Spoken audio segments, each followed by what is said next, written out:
আমি তো রাজনীতি করি, ভোটে যাই না, কারণ খেলাফতি বিশ্বাস। রাজনীতি তো করি, কথা বলেন, রাজনীতি ছাড়া মানুষ থাকতে পারে?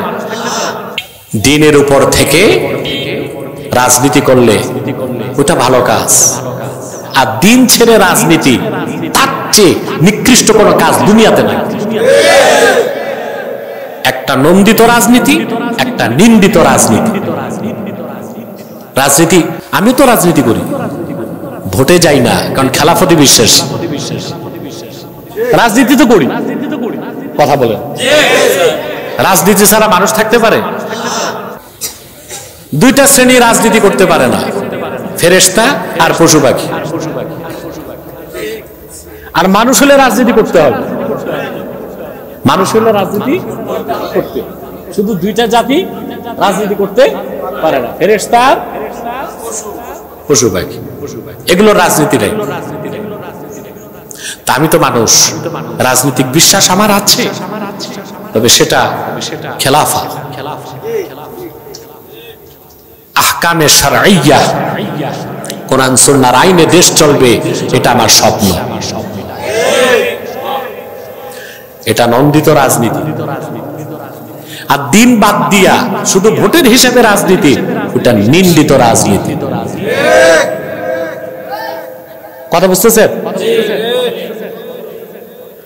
এইরকম আহলে কোরআন দাবিদার আহলে শয়তানকে এনসিটিভির দায়িত্ব দিয়েছে। তাও কি ইসলাম শিক্ষা বই সে দেখবে, যার কাছে ইসলাম নাই, ইসলামের শত্রু, যেটা একটা নিকৃষ্ট কাফের, এটারই দিছে এনসিটিভির দায়িত্ব। শুনছি আমরা, বলার পর নাকি বাদ দিছে। চোখ কান খোলা রাখতে হবে আপনাদের। কয়টা শক্তির লড়াই চলতেছে? বিজয়ী শক্তি, পরাজিত শক্তি, অপশক্তি। এই লড়াইতে যদি পরাজিত শক্তি জিতে যায়, তো লক্ষ লক্ষ মানুষের জীবন নাশ হবে। তা তো হতেই দেওয়া যাবে না। আর যদি অপশক্তি জিতে যায়, তো একটা গজব থেকে বেঁচেছেন, আরেকটা গজবে ডুববে। কথা স্পষ্ট? ওই আপনার দেশের বুদ্ধিজীবীরা যত ঘন্টা টক শোতে ভ্যাঁ ভ্যাঁ করবে, কাজের কাজ কোনো কথা পাইবেন না। আমি যেটা বলছি এটা হচ্ছে প্রকৃত বাংলাদেশের বর্তমান অবস্থা। কথা বুঝতে পারছেন?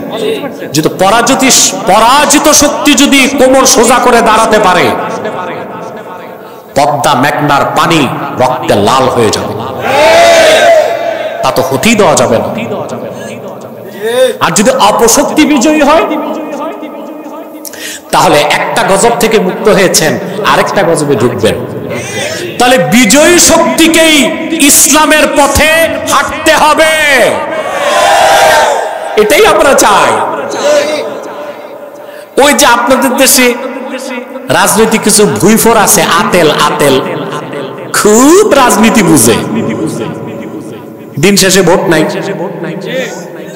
দিন শেষে এরা আমাদেরকে কটাক্ষ করে যে আমরা এত তাড়াহুড়া করতেছি কেন।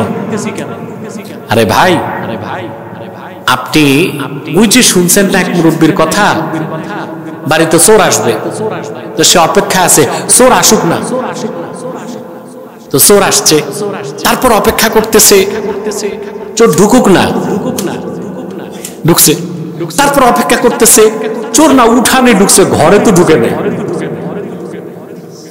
তারপর চোর ঘরে ঢুকছে, তারপর অপেক্ষা করতেছে ঢুকছে, তাতে কি কিছু নেয় কিনা দেখ। এই করতে করতে সিন্দুক খোলে চোর নিয়া সবকিছু নিয়ে ভাগছে, তারপর সে দিছে চিৎকার, সর্বনাশ হয়েছে, চোর সব নিয়ে গেছে। দেখতে দেখতে সব গেছে। আপনারাও যদি সময় মতো ভয়েস রেজ করতে না পারেন, সবই যাবে। আমি বুঝতে পারলাম? তাহলে খুব মনোযোগ দিয়া কথাগুলো শোনেন। আল্লাহ তাআলা আমাদেরকে তৈরি করেছেন, আমরা আল্লাহর সিলেক্টেড ক্রিয়েশন। আল্লাহ আমাদেরকে পছন্দ করে তৈরি করছেন, ঠিক না? আমাদের কথা তো এটাই, বিজ্ঞান পড়ান। আমরা তো চাই দেশের সব মানুষ বিজ্ঞানী হইয়া রকেট বানায় মঙ্গলে যাক, কিন্তু বিজ্ঞানী বানাইতে যাইয়া নাস্তিক বানাবেন তো যে বই পড়ান এতে তো আর মানুষের কাতারে থাকে না। আমরা এটাই বলি, ইসলাম শিখান, সাথে বিজ্ঞান শিখান, প্রযুক্তি শিখান, টেকনোলজি শিখান, আমাদের তাতে কোনো আপত্তি। ইউরোপ আমেরিকায় যারা উন্নতি করছে ওরা কি ধর্ম বাদ দিয়ে দিছে? কথা বলে। আমি নিজে ব্রিটেন সফরে যে দেখেছি, অক্সফোর্ডে ঘুরতে যে ওখানে একটা কলেজই আছে, দ্য কলেজ অফ ট্রিনিটি, অক্সফোর্ডের ভিতরে কলেজ। ওরা ধর্ম ছাড়ে নাই। ইসরায়েলে ওরা প্রযুক্তিতে আগায় গেছে, অথচ বিশ্ববিদ্যালয় পর্যন্ত তালমুদ, এটা ওল্ড টেস্টামেন্টের একটা অংশ, এটা পড়া তারা বাধ্যতামূলক করেছে, ওল্ড টেস্টামেন্ট।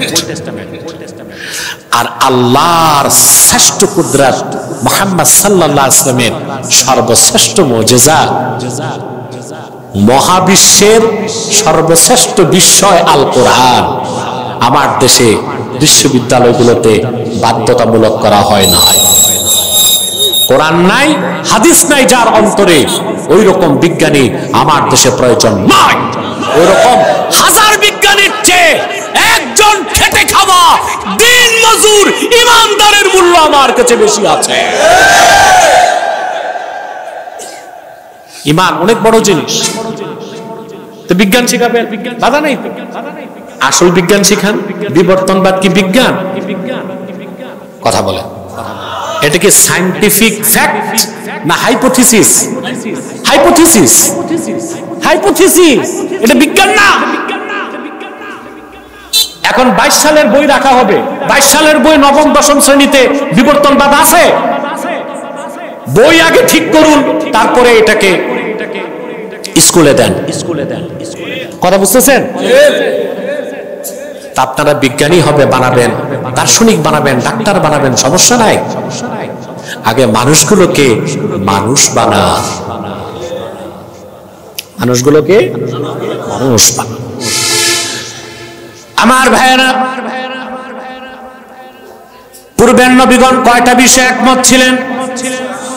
প্রথম যে বিষয়টা হচ্ছে লা ইলাহা ইল্লাল্লাহ, আল্লাহ ছাড়া কোনো মাবুদ নাই।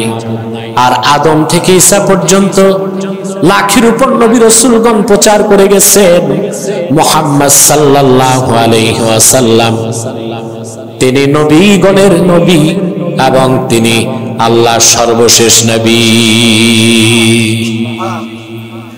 মুহাম্মদ সাল্লাল্লাহু আলাইহি ওয়াসাল্লামের রিসালাতের কথা, মুহাম্মদ সাল্লাল্লাহু আলাইহি সাল্লামের রিসালাতের কথা, খাতমে নবুয়তের কথা, আদম থেকে ঈসা পর্যন্ত লাখের উপর নবী রাসূলগণ প্রচার করে গেছেন। বলেন সুবহানাল্লাহ। তৃতীয় যে বিষয়ে সমস্ত নবী রাসূলগণ একমত ছিলেন তা হচ্ছে আখিরাত বা পরকাল। আল্লাহর পক্ষ থেকে এমন একজন নবী আসেন নাই যিনি তার জাতিকে পরকালের কথা বলেন নাই, আখিরাতের কথা বলেন নাই। সমস্ত নবী রাসূলগণ আখিরাতের কথা বলে গেছেন, বলছেন না? চতুর্থ যে বিষয়ে সমস্ত নবী রাসূলগণ একমত ছিলেন তা হচ্ছে সালাত, নামাজ। আল্লাহর পক্ষ থেকে এমন একজন নবী আসেন নাই, এমন একজন রাসূল আসেন নাই যিনি নিজে নামাজ পড়েন নাই আর নামাজ পড়তে বলেন নাই। চতুর্থ বিষয়ে সমস্ত নবী রাসূলগণ একমত ছিলেন। পঞ্চম যে বিষয়ে সমস্ত নবী রাসূলগণ একমত ছিলেন তা হচ্ছে ইবাদত লিল্লাহি ওয়াহদা। ইবাদত হবে, দাসত্ব হবে গোলামি হবে একমাত্র আল্লাহ রাব্বুল আলামিনের জন্য। আর সেই ইবাদতটাই হচ্ছে আমাদের আজকের আলোচ্য বিষয়। ইবাদত হবে কার? যত নবী এসেছেন, যত রাসূল এসেছেন, আল্লাহর ইবাদতের পেগাম নিজ নিজ জাতিকে দিয়ে গেছেন। বলেন সুবহানাল্লাহ। দিছেন না? বলেন। কোরআন সাক্ষ্য দেয় প্রত্যেক নবী রাসূল পূর্বে নিজ নিজ জাতির কাছে আল্লাহর ইবাদতের পেগাম দিয়ে গেছেন। আল্লাহ তাআলা কোরআন কারীমে 25 জন পয়গম্বরের নাম উল্লেখ করেছেন। আল্লাহর ইবাদতকে প্রতিষ্ঠার জন্য যারা অসম্ভব রকম পরিশ্রম করেছেন, কষ্ট করেছেন। লক্ষাধিক নবী রাসূল মানব জাতিকে আল্লাহর ইবাদতের পেগাম দিয়েছেন, দাওয়াত দিয়েছেন। বলেন সুবহানাল্লাহ। হযরতে শোয়েব আলাইহিস সালাম তার জাতিকে ডেকেছেন, হযরত সালেহ তার জাতিকে ডেকেছেন, হযরত মুসা তার জাতিকে ডেকেছেন, হযরত ইব্রাহিম তার জাতিকে ডেকেছেন। সব নবী রাসূল নিজ নিজ জাতিকে ডেকে বলেছেন, হে আমার জাতি, হে আমার কওম, আল্লাহর ইবাদত করো। সবার পরে আসলেন আজ থেকে ১৫০০ বছর আগে আখিরি নবী, নবীগণের মাথার তাজ আমার নূর নবীজি মুহাম্মদ সাল্লাল্লাহু আলাইহি ওয়াসাল্লাম ১৫০০ বছর আগে মানব জাতিকে ডাক দিয়ে আল্লাহর ইবাদতের কথা বললেন। তবে তিনি হে কুরাইশ জাতি বলে ডাকেন নাই, তিনি বলেছেন ইয়া আইয়ুহান নাস, হে মানব জাতি, আল্লাহর ইবাদত করো। কারণ পূর্বের সকল নবীগণ ছিলেন আঞ্চলিক নবী, এক একটা জাতির নবী। আর তোমার নবী, আমার নবী মুহাম্মদ সাল্লাল্লাহু আলাইহি সাল্লাম, তিনি বিশ্ব নবী। তিনি একটি জাতিকে ডাকেন নাই। আবার এখানে গোল বৈঠক,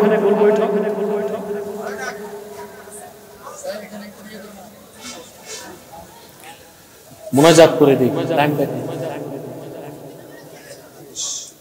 ও মিয়া, এই মিয়া বসো, 10 মিনিটে মুনাজাত করে দিব, আর কষ্ট দিব না। বলার মতো পরিবেশই করেন নাই। সম্মানিত সুধী, পূর্বের নবীগণ ছিলেন আঞ্চলিক নবী। কি ছিলেন? একটা জাতির নবী। আর মুহাম্মদ সাল্লাল্লাহু আলাইহি ওয়াসাল্লাম তিনি ১৫০০ বছর আগে এসেছেন বিশ্ব নবী হিসেবে, গোটা সৃষ্টি জগতের জন্য রহমত হিসেবে।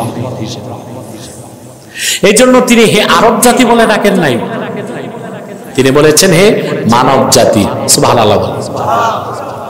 রাসূলুল্লাহ জি ইসলাম এনেছেন ১৫০০ বছর আগে শুধু আরবদের জন্য না সবার জন্য? এই কিছুদিন আগে এক বুদ্ধিজীবী ঢাকা বিশ্ববিদ্যালয়ে, এই বুদ্ধিজীবী আবার অদ্ভুত লম্বা কুর্তা, আলিগড়ি পায়জামা লাগায়, মাথায় কিম্ভূত কিমাকার টুপি, এত লম্বা দাড়ি, মোষ পুঁইশাকের মতো মোটামুটি, মুখ ঢেকে আছে, গনার উপায় নেই, দাঁত আছে কয়টা, পিছনে সরস্বতীর মূর্তি, সামনে লালনের বেহালা। সে ছাত্রদেরকে শিখায়, সমন্বয়কদেরকে, আরবের ইসলাম বাংলাদেশে চলবে না। আরবের ইসলাম ছাড়া ইসলাম আছে? আমি বাইতুল মুকাররমের লেকচারে আচ্ছা মতো তারে ধোলাই করছি, তারপর চ্যালেঞ্জ করছি, তুমি বিশ্ববিদ্যালয়ের টিএসসি তে আসো, আমি ডিবেট করব। রাজি হয় নাই। আমার বিরুদ্ধে একটা ছোট স্ট্যাটাস লিখে বিদায় নিয়েছে। সে বলে বাংলাদেশে আরবের ইসলাম চলবে না, তা আরবের ইসলাম ছাড়া ইসলাম আছে? কথা বলেন। বলে সুফিবাদী ইসলাম লাগবে। ইসলামের ভার্সন আছে? কথা বলেন। যারা ইহুদিদের এজেন্ট, জায়নিস্ট, প্রো জায়নিস্ট, মানুষকে বিভ্রান্ত করতে তারা কিছু শব্দ তৈরি করছে, বলে রেডিক্যাল ইসলাম, পলিটিক্যাল ইসলাম, সুফিবাদী ইসলাম। ইসলামী রাজনীতির কথা বললে বলে এটা তো পলিটিক্যাল ইসলাম। জিহাদের কথা বললে বলে এটা রেডিক্যাল ইসলাম। উগ্রবাদ চলবে না, কথা বলে বাহ, আল্লাহর দ্বীনের পক্ষে কঠোর হইলি উগ্রবাদ, আর গণতন্ত্র প্রতিষ্ঠার জন্য কঠোর হইলে ওইটা, আর উগ্রবাদ হয় না। এই অবস্থা না? তারপরে বলে রেডিক্যাল ইসলাম। ইসলামকে ভাগ করার অধিকার কারো নাই, ইসলামের কোনো ভার্সন নাই। তবে ইসলামের একটা দিক হচ্ছে ইসলামের রাজনীতি, ইসলামের একটা দিক হচ্ছে জিহাদ, ইসলামের একটা অংশ হচ্ছে তরিকত তাসাউফ। কিন্তু ওইগুলোকে ভিন্ন ভিন্ন ভাবে ইসলাম বলার কোনো সুযোগ নাই। আরবের ইসলাম ছাড়া ইসলাম আছে? কেউ যদি বলে আমি মক্কার হজ চাই না, আর হজ আছে? কেউ যদি বলে আরশে আজিমের মালিক আল্লাহকে আমি বিশ্বাস করি না, ওটা মুসলমান না কাফের? তা আরবের ইসলাম ছাড়াতে কোনো ইসলাম নাই। কেউ যদি বলে আমি আরবের ইসলাম মানি না, কোরআন হাতে নিয়ে আল্লাহকে সাক্ষ্য রেখে বলছে, সে নিঃসন্দেহে কাফের। তাকে যে কাফের বলবে না, সেও বলবেন বাকি মৌলবীরা বলে না কেন? ওনারা বক্তা, প্রবক্তা, আর আমি মুফতি। মুফতি যা বলে সোজা, ওটা ফাতোয়া। ওটা কি? ফাতোয়া। বলবে দেশে আর কি মুফতি নাই? তোমাদের দেশে নাই, তা আমি কি করব? দায়িত্ব তো আমাকে পালন করতে হয়। কথা বলে না। ইসলাম একটাই,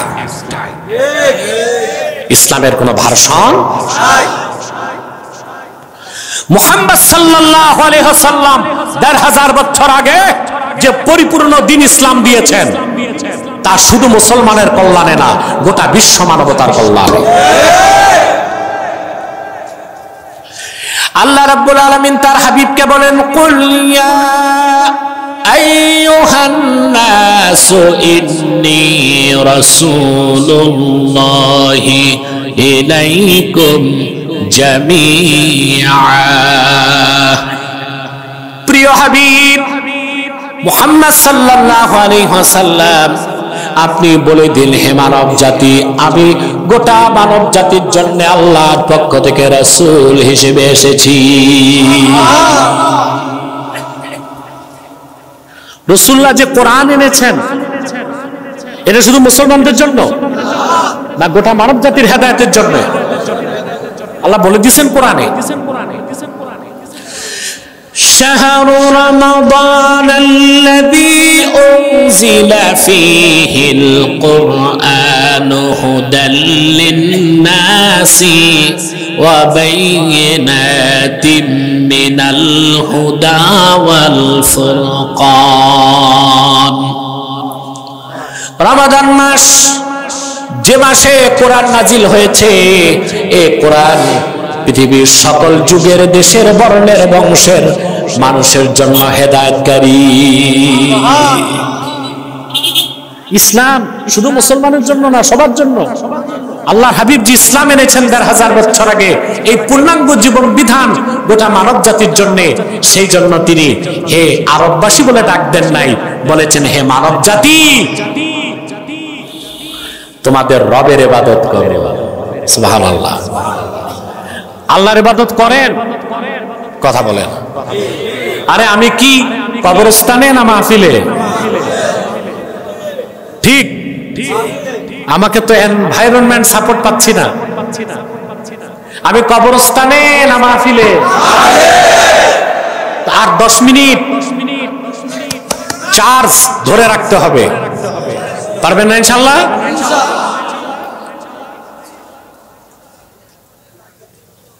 সম্মানিত সুধী, ইবাদত আমরা যে আল্লাহর ইবাদত করি না তা না, করি, তবে আল্লাহর ইবাদত যে কি তা বুঝি না। ইবাদত বলতে আমরা বুঝি নামাজ পড়লাম, রোজা রাখলাম, হজ করলাম, যাকাত দিলাম, দাঁড়িয়ে আছে, জুব্বা আছে, সকাল বিকাল জিকির করি, ইবাদত তো করি। কিন্তু সেজন্যই দেখা যায় যে লোকটা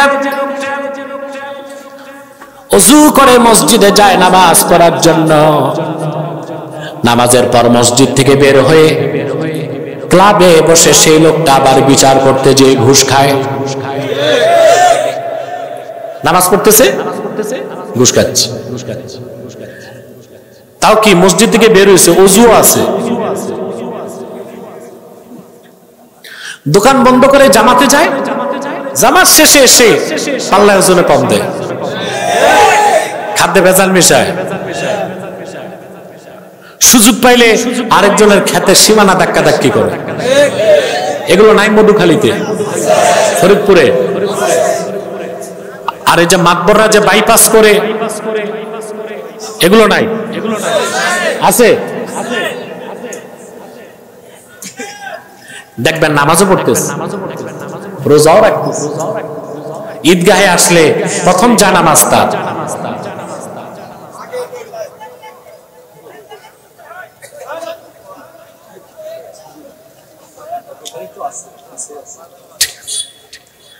তার মানে আপনি আল্লাহর ইবাদত বুঝলেন না। ইবাদত অর্থ কি? ইবাদতের তিনটা সংজ্ঞা দিচ্ছে আমি তিনজন বিশ্ব বরেণ্য মুফাসসিরের, আমার না, বলবো। একজন ইমাম বাগাবী, যিনি বিখ্যাত তাফসীর মাআলিমুত তানজিল লিখেছেন। কত বড় আলেম, একটা তথ্য দিলেই বুঝবেন। মেশকাত শরীফ যিনি সংকলন করছেন তার উস্তাদ, তার দাদা উস্তাদ মোহাম্মদ হোসেন আল বাগাবী রাহমাতুল্লাহ। সুবহানাল্লাহ। তিনি ইবাদতের অর্থ করেছেন আল ইতাআতু মা'আজ-জিল্লাতি ওয়াল খুদুই, একনিষ্ঠ চিত্তে নিজকে তুচ্ছ মনে করার দ্বারা আল্লাহ ও তার হাবিবের আনুগত্যকে বরণ করার নাম হচ্ছে ইবাদত।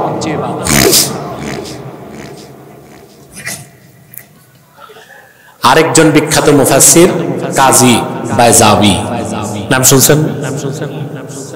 তিনি তাফসীর বাইজাবিতে লেখেন, ইবাদত শব্দটার উৎপত্তি হচ্ছে মিন তরিক আল ইবাদা মাখুজাতুম মিন তরিকিল মা'বাদ। এই শব্দটা তরিকুল মা'বাদ শব্দ থেকে উৎপন্ন হয়েছে। খুব ডিস্টার্ব, এদিক তাকান, এদিক তাকান, বাস বাস বাস, আর কয়েক মিনিট আমার দিকে তাকান।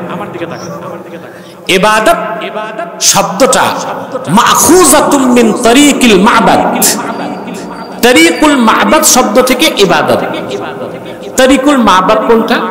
তরিকুল মা'বাদ মানে তরিকুল মুজাল্লাল, মানুষের পায়ের আঘাতে যে পথ তৈরি হয় ওইটাকে আরবিতে বলা হয় তরিকুল মা'বাদ। এরকম পথ দেখছেন আপনারা, যেটাকে গ্রামে বলা হয় ম্যাঠো পথ। এই যে ম্যাঠো পথ, এটা কি সরকার রোলার দিয়া বানায়? মানুষের পায়ের আঘাতে পথ হয়ে যায়, এই জন্য এটাকে বলা হয় তরিকুল মা'বাদ বা তরিকুল মুজাল্লাল। তুচ্ছতার মাধ্যমে যে পথ গড়ে উঠে, তো তুচ্ছতা আল্লাহর ইবাদত গ্রহণের ক্ষেত্রে বান্দা সর্বোচ্চ পর্যায়ের তুচ্ছতাকে স্বীকার করে নেয়। এই জন্য ইবাদত হচ্ছে নিজেকে তুচ্ছ মনে করার দ্বারা আল্লাহ তার হাবিবের আনুগত্যকে মস্তক পেতে মেনে নেওয়া। বলেন সুবহানাল্লাহ। এই দুইটা সংজ্ঞা একটু কঠিন হয়ে গেছে না? কথা বলে না। এবার দিচ্ছি তৃতীয় সংজ্ঞা, যিনি আমার প্রিয় মুফাসসির, তার সংজ্ঞা। আশা করি এই সংজ্ঞাটা মনে রাখতে পারবেন আপনারা। তিনি হলেন আল্লামা হাফেজ জালালউদ্দিন সুয়ুতি, নাম তো শুনছেন। ইবাদত শব্দের ব্যাখ্যায় তিনি লেখেন, আম্মাল ইবাদাতু ফাহিয়া ইমতিসালুল আওয়ামির ওয়া ইজতিনাবুন নাওয়াহি। কোরআন হাদিসের হুকুম মানা, নিষেধ ছাড়া, তার নাম ইবাদত। অর্থাৎ জীবনের সকল ক্ষেত্রে শরীয়তের হুকুম মেনে নেওয়া আর নিষেধগুলোকে ছেড়ে দেবার নাম হচ্ছে ইবাদত। বলেন সুবহানাল্লাহ। তার মানে যে আল্লাহর ইবাদত করবে সে নামাজ পড়বে, সুদ ছাড়বে, হজ করবে, যাকাত দিবে, ঘুষ ছাড়বে, ঠিক কিনা? সত্য কথা বলবে, মিথ্যা বলবে না, মানুষের উপকার করবে, মানুষের অপকার করবে না, মানুষের মুমিন হয়ে মুমিনের সাথে সহমর্মিতা দেখাবে, মুমিন হয়ে কোনোদিন অন্য মুমিনের সাথে বিদ্বেষ কিংবা বগজ আদাওয়াত রাখবে না, দান খয়রাত করবে, ফিরে ফিরে মানুষেরটা হারাম পথে খাবার চেষ্টা করবে না। ইবাদত হচ্ছে আদেশগুলো মানা, নিষেধগুলো ছাড়া। এর নাম কি? ইবাদত হবে কার? সেজন্য আল্লাহ তাআলা বলেছেন, ইয়া আইয়ুহান নাস উবুদু রাব্বাকুম, হে মানব জাতি তোমরা তোমাদের রবের ইবাদত করো। আল্লাযী খালাকাকুম, যিনি তোমাদের সৃষ্টি করেছেন, ওয়াল্লাযীনা মিন ক্বাবলিকুম, তোমাদের পূর্ববর্তীদেরকে সৃষ্টি করেছেন, লাআল্লাকুম তাত্তাকুন, যেন তোমরা পরহেজগার হতে পারো, জাহান্নামের আগুন থেকে বাঁচতে পারো। বলেন সুবহানাল্লাহ। আল্লাহর ইবাদত করবেন, কথা বলে না। আল্লাহর ইবাদতের মধ্যে ঈমানের পর সবচেয়ে বড় আদেশ হচ্ছে সালাত, ঠিক না? এই আদেশটা খুব বেশি করছেন না আল্লাহ? আল্লাহ তার বান্দাদের হজ করতে বলেছেন, হজ করা ইবাদত, কিন্তু জীবনে একবার, ঠিক না? আল্লাহ রোজা রাখতে বলেছেন, রোজা রাখা ফরজ, বছরে একবার, এক মাস, ঠিক কিনা বলেন? কিন্তু আল্লাহ তাআলা সালাত আদায় করতে বলেছেন সারা জীবন, শেষ নিঃশ্বাস থেকে রাগ পর্যন্ত প্রত্যেক দিন 5 বার আপনাকে এই হুকুম মানতে হবে। তা আল্লাহর ইবাদতের মধ্যে ঈমানের পর সবচেয়ে বড় আদেশ কি? আজকে ওয়াদা করতে হবে এই 5 ওয়াক্ত নামাজ পড়বেন। কে কে হাত তুলে দেখান, বলেন ইয়া আল্লাহ ওয়াদা করছি আজ থেকে 5 ওয়াক্ত নামাজ জামাতের সাথে আদা করব। যদি শয়তানের প্ররোচনায় নামাজ ছুটে যায়, তাৎক্ষণিক তওবা করে কাজা হিসেবে নামাজ আদায় করব। হাত নামাজ